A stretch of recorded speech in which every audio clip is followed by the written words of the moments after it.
sir, in all the religions, in the organized religions, with their dogmas, beliefs, and traditions, and all the rest of it, personal experience has played a great part.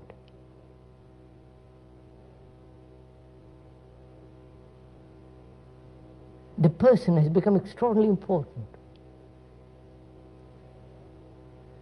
Not the teachings, not the reality, but the person. And most people seek personal experiences.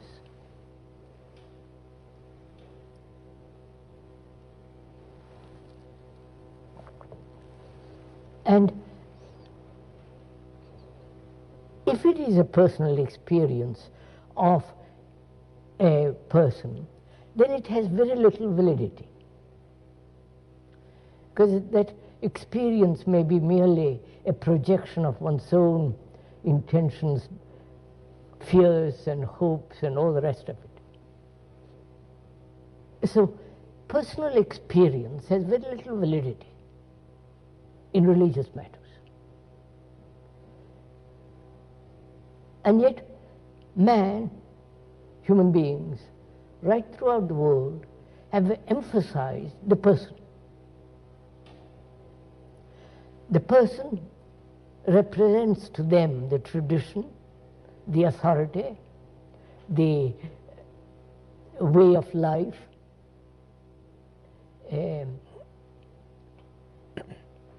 through him they hope to attain or reach enlightenment or heaven or all the rest.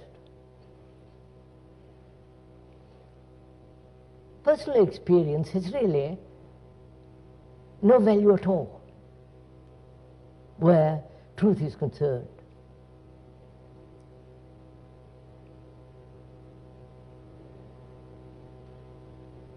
So to negate personal experience is to negate the me, because the me is the very essence of all experience, which is the past.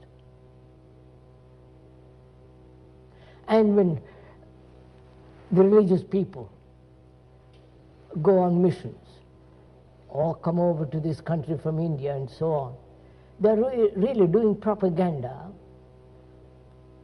and a propaganda has no value with regard to truth, because then it becomes a lie. So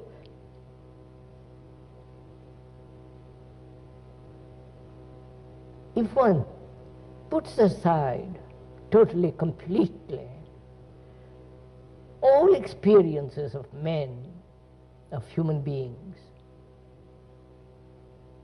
and their systems, their practices, their rituals, their dogmas, their concepts.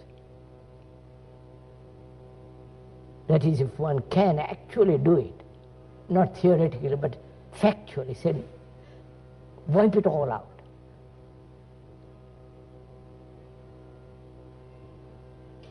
Then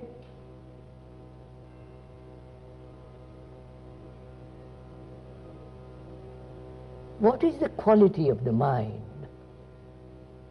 that's no longer held in the matrix of experience?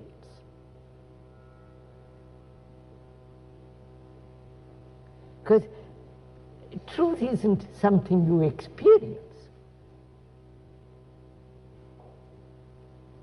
Truth isn't something towards which you gradually progress. It isn't that through infinite days of practice, sacrifice, control, discipline, come to it. If you do, then it's personal experience. And when there is that personal experience, then there is the division between the me, the person, and the thing which you experience. Though you may try to identify yourself with that experience, with that thing, there is still this division.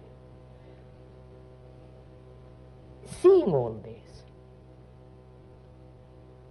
how organized religions have really destroyed truth, giving human beings some absurd myth to make them behave. Seeing all this, and if one can put aside all this, what place has meditation in all this? What place a guide, a guru, a savior, a priest? Just now I noticed in the corridor somebody from India preaching transcendental meditation, and attend his class, and you practice every day, and you will have greater energy and ultimately reach some kind of transcendental experience.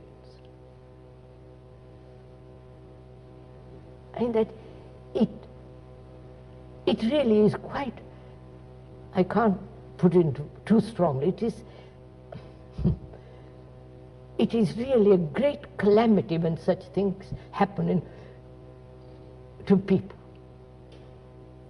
When they come over from India or from China or Japan to teach people meditation, they are doing propaganda. And is meditation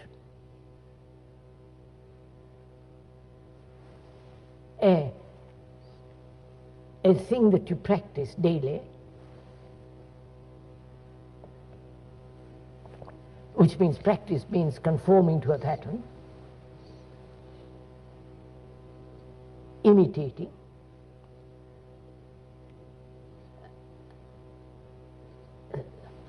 suppressing, all what is implied in conformity. Can such conformity to any pattern, doesn't matter what it is, can that ever lead to truth? Obviously not.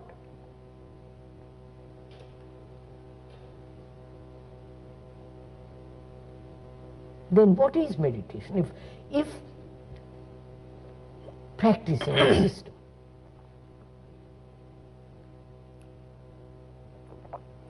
however absurd, however noble, practicing a transcendental so-called meditation,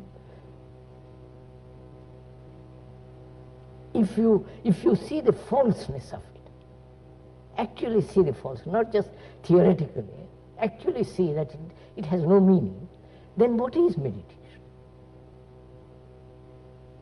Then what is, first of all, the traditional meditation, whether it's the Christian meditation or the Hindu, Buddhist, Tibetan, or Zen, and the whole varieties of meditations and their schools. For me, all that is not meditation at all.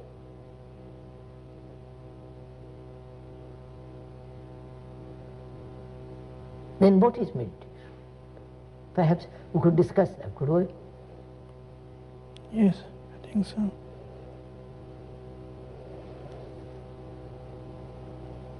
Why should one make meditation to a problem? We have got enough problems, human beings, both physically and psychologically. Why add another problem about meditation? You follow what I mean? Why give a human being one extra problem when he's got 1,000 problems? So, is meditation a way of escaping from his problems, and avoiding what actually is. And therefore it's no meditation at all. Or is meditation the understanding of the problem of living?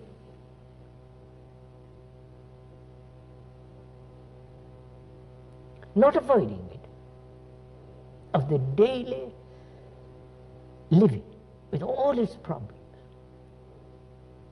If that is not understood, if that is not put in order, I mean, I can go and sit in a corner and follow somebody who will teach me transcendental or nonsensical meditation, and it will have no meaning at all. Right, sir? So what is it to you to meditate? What does it mean? I hope I haven't made it too difficult for you to answer this question, because I deny all that. To me, all that kind of meditation, of practice, of constantly repeating a word, as they do in India, as they do in Tibet, as they do all over the world, Ave Maria or some other word, repeat, repeat, repeat, it does mean nothing. You make the mind more absurd and grotesque than it is.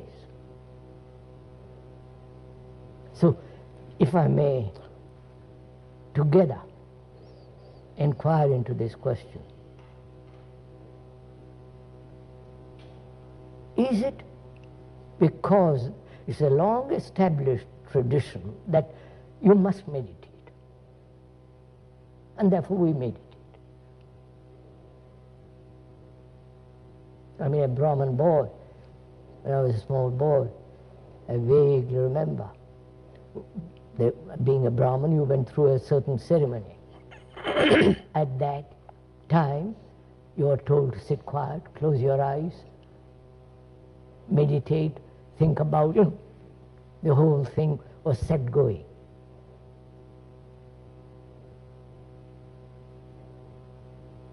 So, if we could together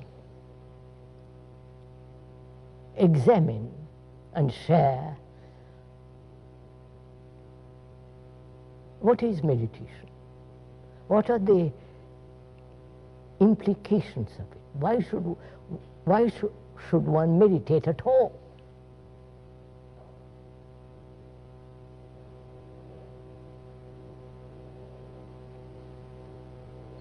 If it is a problem, you follow what I mean? If you make meditation to another problem, then for God's sake avoid it. You follow what I mean? Because human beings have 1,000 problems. Why add another one more to it? So could we together, sharing, go into this? Seeing the traditional approach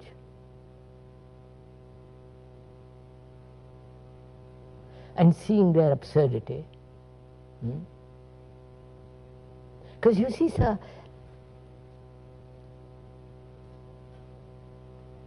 unless man, human being, becomes a light to himself, nothing matters.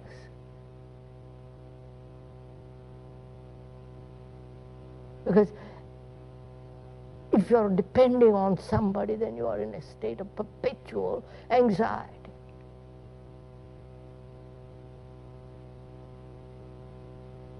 So, could we examine this traditionally? First, why should one meditate?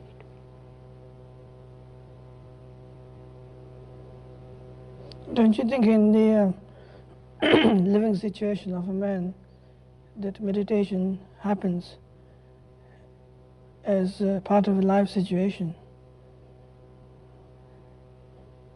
So, a human being has innumerable problems, right? He must solve those first, mustn't he? That is he must bring order in the house. In the house in which he lives, which is the house, which is the me. My thoughts, my feelings, my anxieties, my guilt, my sorrow, I must bring order there. Without that order, how can I proceed further? Well, the problem is that if you try to solve the problem, if you look for order, then you're doesn't seem to be looking for further chaos. No, I'm not looking for order. I am inquiring that there is disorder. That's right, yes. And I want to know why there is disorder. I'm not wanting to find order. Then I have all the gurus and all the gang coming. I don't want order. I only want to find out why in one's life there is such chaos and disorder.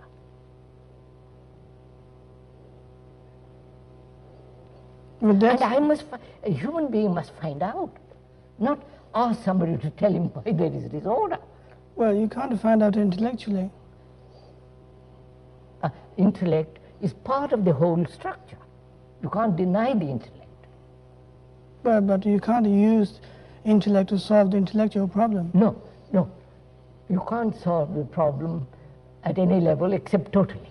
Quite, yes. Now, to solve the human problem of disorder, does that need meditation? In the ordinary sense of the accepted word meditation. I wouldn't say the conventional sense of meditation, but the meditation in the extraordinary sense. What do you mean by that, if I may ask? Extraordinary sense of meditation is trying to see the disorder as a part of the direction. To see disorder? To see disorder as order, if you like to call it. No. Or to see the disorder as order. No, to see disorder. But if you see the disorder, then it becomes order. First I must see. But to see it clearly. So that depends then how you observe disorder. Not how to solve it. Of course not.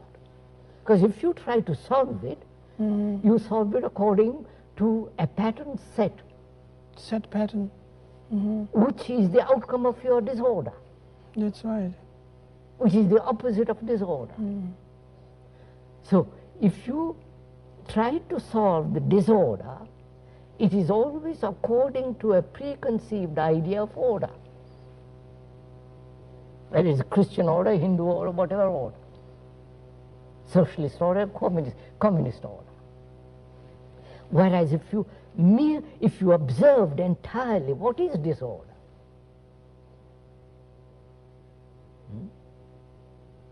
then there is no duality in that. I don't. Yes, I see what you mean. How is one to observe this total disorder which human beings live?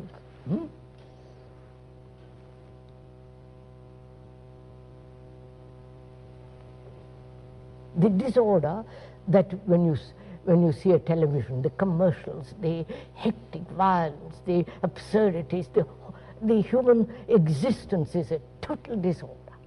Killing, violence, and at the same time talking about peace.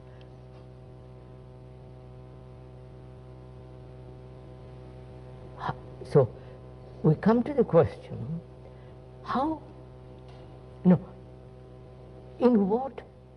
what is observation of disorder?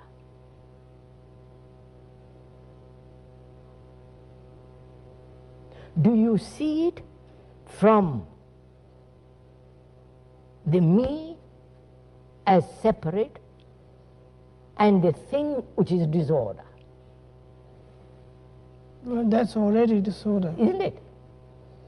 So, do I look at disorder with the eyes of my prejudices, my opinions, my conclusions, my concepts, the propaganda of 1,000 years. You follow?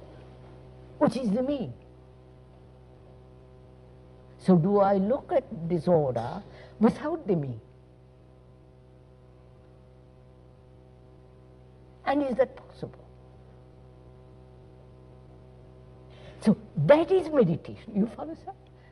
Not all the rubbish they talk about.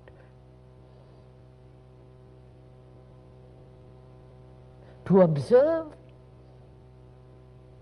without division. To observe without the me who is the very essence of the past. The me that says, I should not, I must not. The me that says, I must achieve, I must gain God, or whatever it is. So, can there be an observation without the me? You see, if that question is put to an orthodox meditator, you would say it can't, because the me is there. So I must get rid of the me. So to get rid of the me is I must practice, which means I'm emphasizing the me.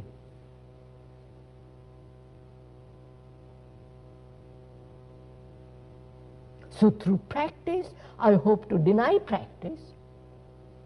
Through practice, I hope to eradicate the result of that practice, which is still the me. So you're caught in a vicious circle. So the traditional approach, as I see it, as one has observed it, not as I see it, but as one has observed it in the world, is to emphasize the me in a very subtle way, but it is to strengthen the me. The me that's going to sit next to God. Think of the absurdity of it. The me that's going to experience nirvana or moksha or heaven, enlightenment. I mean, it means nothing. So, we see the orthodox approach is really holding man, human being, in prison of the past, giving him importance in his personal experience. Reality isn't a personal experience. You can't personally experience the vastness of the sea. It is there for you to look. It isn't your sea.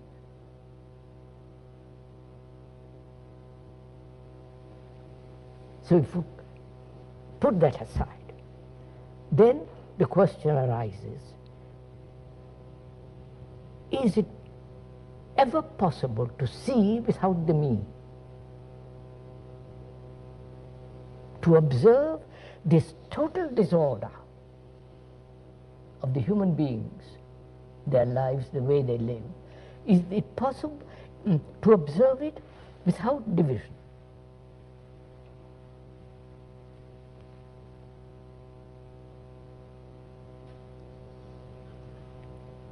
Because division implies conflict, like India and Pakistan, like China and America, like Russia and all that. Division politically breeds chaos. Psychologically, division breeds endless conflict, inwardly, outwardly. Now, to end this conflict is to observe without the me. I wouldn't even say observe. To observe what is. Well, when you observe, then you are judging, questioning. No, that's what when you observe, you can observe through criticism, through evaluation. But the total observation. Yeah. That's partial. That's But right. to observe totally, in that there is no evaluation at all. There's no observer either. Therefore, what is meditation then? That is meditation. That is meditation. So, in observing disorder, which is essentially meditation, in that observation there is order. Not the order which the intellect creates. So meditation is not a personal search for personal experience, right? Meditation is not the search for a transcendental experience which will give you great energy to become more mischievous. Meditation is not personal achievement sitting next to God. Meditation then is a state of mind in which the me is absent, and therefore that very absence brings order. And that order must exist to go any further. You follow? Without that order, I mean, things become silly. It's like these people who go around dancing, chanting and repeating Krishna, Krishna, all that silly stuff. That's not order. They are creating colossal disorder. As the Christians are creating great disorder, as the Hindus, as the Buddhists. As long as you are held within a pattern, you must create disorder in the world. When you say, well, America must be superpower, you're going to create disorder.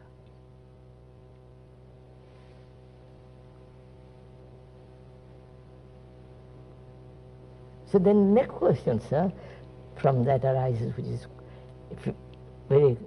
it is necessary to inquire, can the mind observe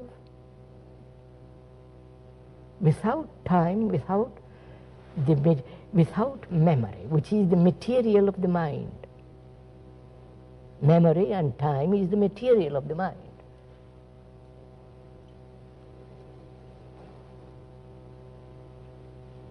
Can it observe without those two elements, time and memory? Because if it observes with memory, the memory is the center, the me, right? And time is the me also. Time is being the evolution of the brain cells as evolving, becoming all the rest.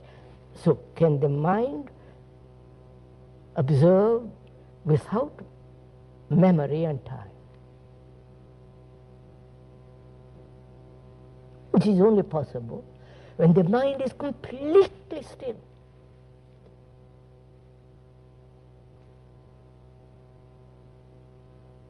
And the traditional people recognize this. So they say, we must practice in order to be silent.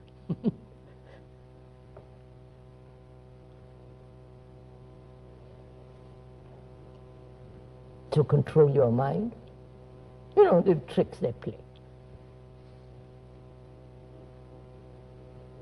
I don't see any particular importance in the making emphasis on the stillness of the mind, particularly true, because if one is able to see the non-dualistic way of looking at situations, then you have a further energy to flow out, rather than trying to create a stillness. You can only have further energy to flow, greater energy, when the mind is quiet, obviously. But the making emphasis on the stillness is... No. We said to observe disorder, the me with its memories, with its structure of time must not be. then in that quality there is a quietness of the mind which observes. That stillness is not an acquired, practiced thing. It comes naturally when you have order.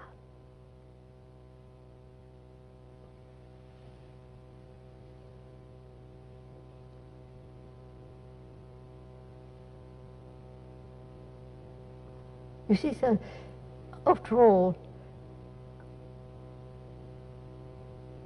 what one can do is to point out and help the person to go to the door. It's for him to open the door. You can't do any more than that. And this whole idea of wanting to help people, wanting to,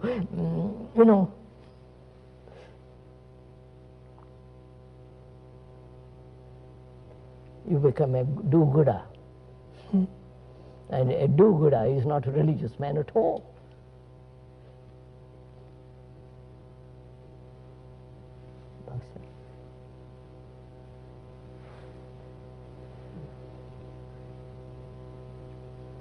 Should we go on with this?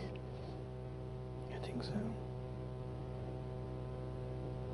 There's a further things can be quite clarified is the when you make emphasis on the absolute peace. I said, sir, complete order is complete quietness of the mind. Quietness of the mind is the most active mind. That's what I want you to say. It's the most dynamic thing. It isn't just a dead thing. Well, people could misunderstand. Because they're only used to practice, which will help them to become, that is death. But a mind that has gone, inquired into all this way, becomes extraordinarily active and therefore quiet. That's what I mean, yes. It's like a great dynamo. The greater the speed, the most vitality.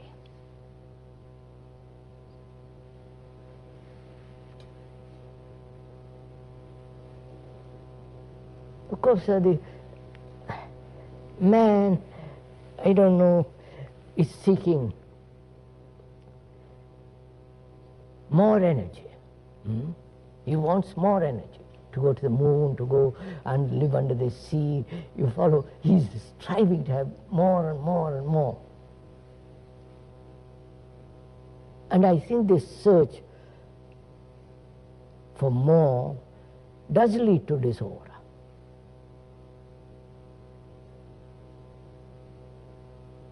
Consumer society is a disorderly society. You see, the other day I saw in some place a paper tissue, Kleenex, which is all beautifully decorated.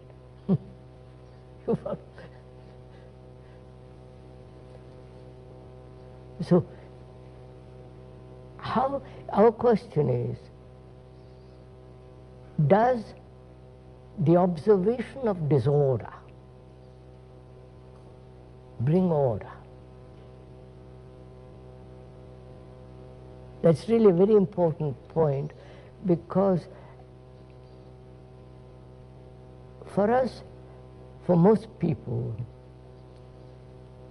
effort is demanded in bringing about order.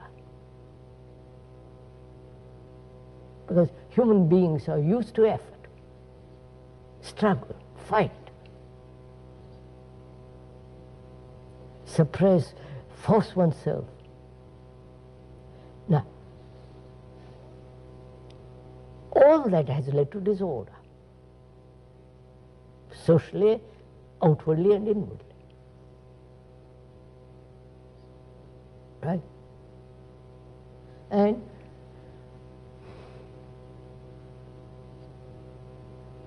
the difficulty with human beings is that they've never observed They have never observed a tree, a bird, without division.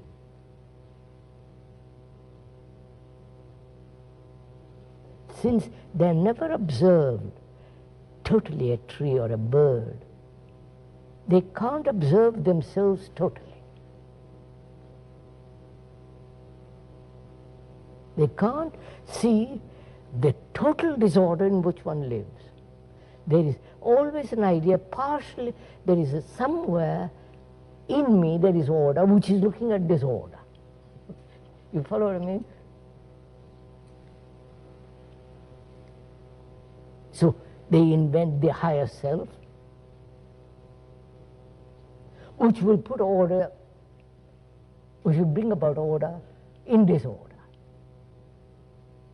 God is in you, and pray to that God, He will bring about this order.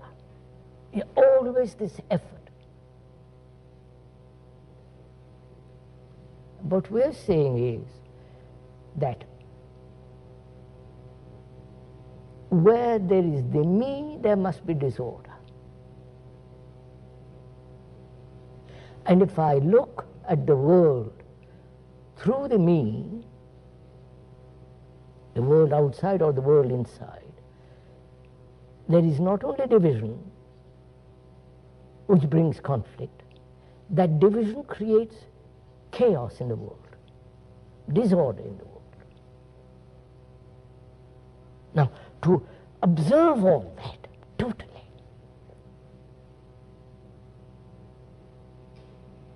in which there is no division, this observation is meditation. For that you don't have to practice. All that you have to do is to be aware what exactly is going on inside and outside. Just to be aware.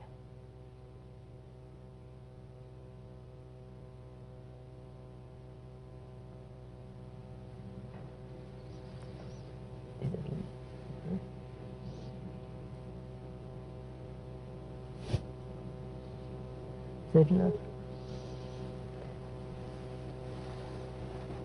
It's enough. I think we have That's enough, isn't it?